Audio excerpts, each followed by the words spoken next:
Once the mowing season starts up, mowing can feel somewhat gratifying as the dead grass is replaced by fresh green grass.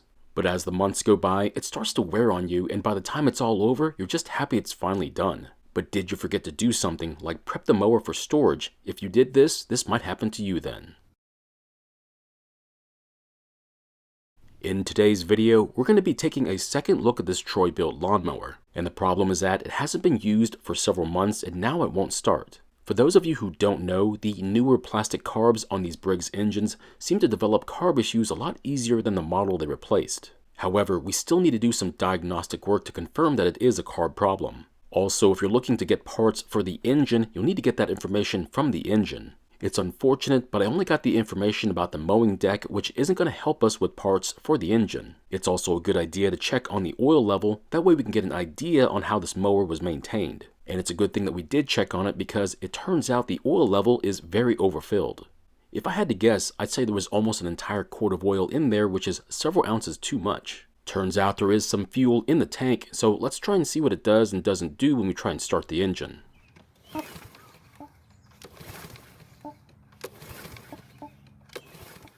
So it didn't even try to start and run, which is not good. We're now going to see if there's any spark by using a spark checker. So yes, you could skip this part and physically prime the engine to confirm that it has spark and compression, but sometimes I like going back to basics.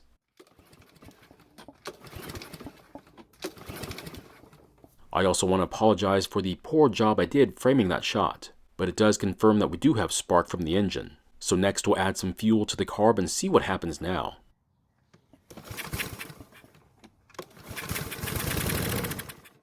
So this time, with the help of some fresh gasoline in the carb, we got to hear it run for a couple of seconds. But what would have happened if it didn't start and run for us?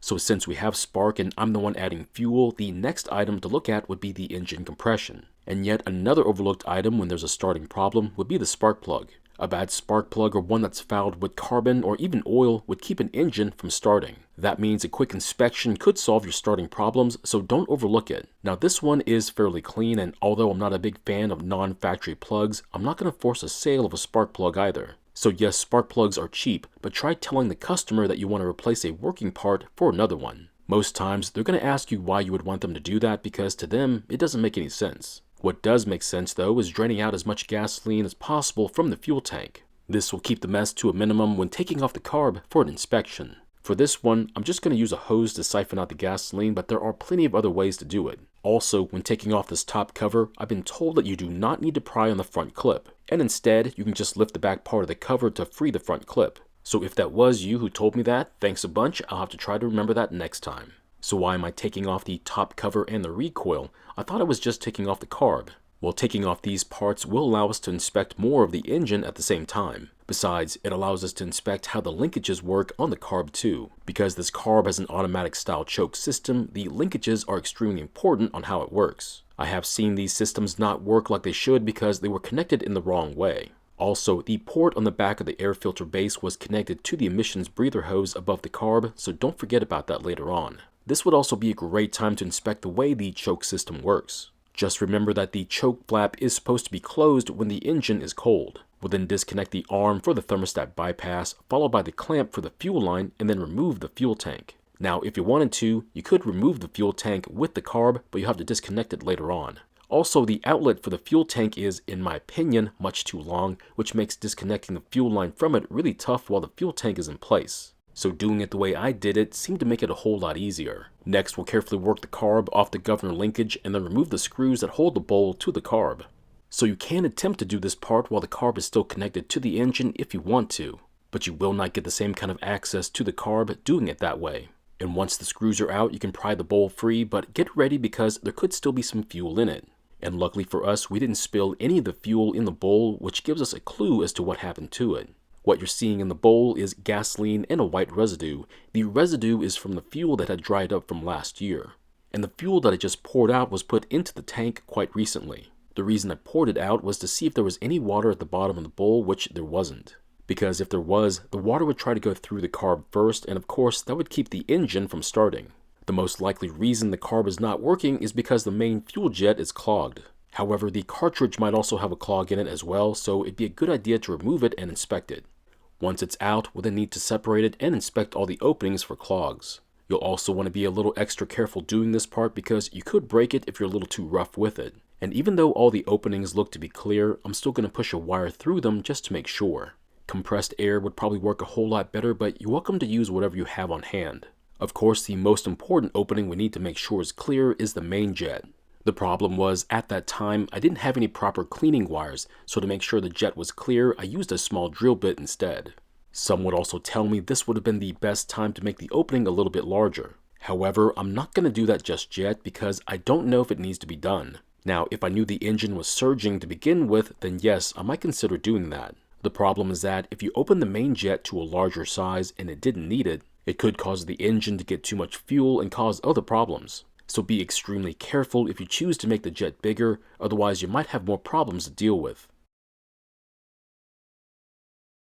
So to prove my point, I have made a jet bigger and yes, the surging did go away, only to be replaced with an engine that was running way too rich with fuel, causing it to run poorly. Also, before installing the carb, make sure the O-ring and its retainer are installed on the back side of the carb. Otherwise, there could be an air leak there and cause the carb not to work like it should. The next important step is to make sure that the arm for the choke bypass is installed behind the choke lever.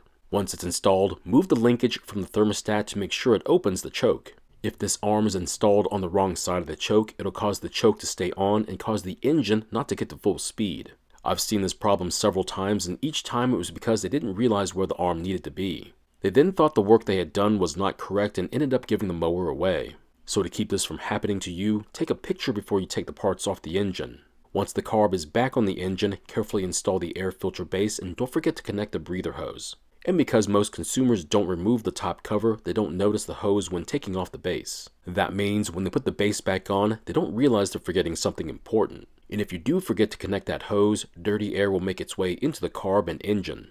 The dirt will then wear out the piston rings and cylinder wall much faster than it should. It's difficult to guess how long the engine will last, but it certainly won't last long enough. So what steps would I recommend to help your engine last a long time? The best answer is to change your engine oil as often as you feel comfortable with. It really doesn't matter if it's twice a year or once every leap year, just come up with a schedule and stick with it. But I will say the smaller the time interval, the better. After that, I'd recommend only using 100% gasoline with absolutely no ethanol in it. Now remember that there was way too much oil inside the engine, so before we try and start it, I'll do an oil change.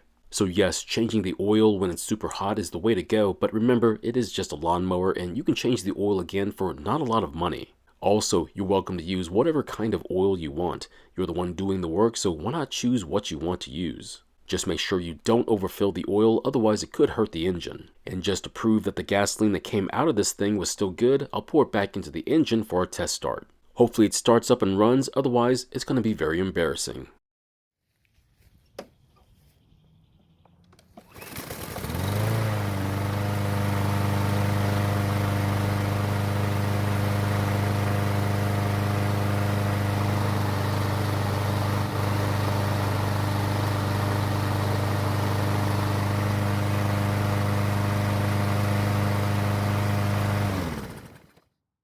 Well, I guess I won't have to worry about being embarrassed anymore. And hopefully they'll take my advice on how to maintain this lawnmower, otherwise we'll be seeing it again next year.